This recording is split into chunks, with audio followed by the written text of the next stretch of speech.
चढ़ नखी और ठेठ कर फरमाइश हुआ थे तो चलू ठेठ आधुनिक दियो चली। सब तरह कर गीत और काम सुना थी, पहले ठेठ चली फिर आधुनिक चली।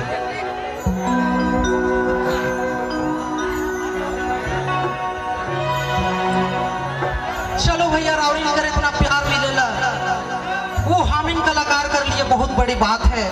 चूंकि हामिन रावरिन हर साल स्टेज पे हामिन के मंच देवी लेकर लिए तहे दिल से रावरिन कर आभार प्रकट करीला। बहुत बहुत धन्यवाद देवी रावरिन के, चूंकि आज रावरिन ही तब हामिन स्टेज में ही।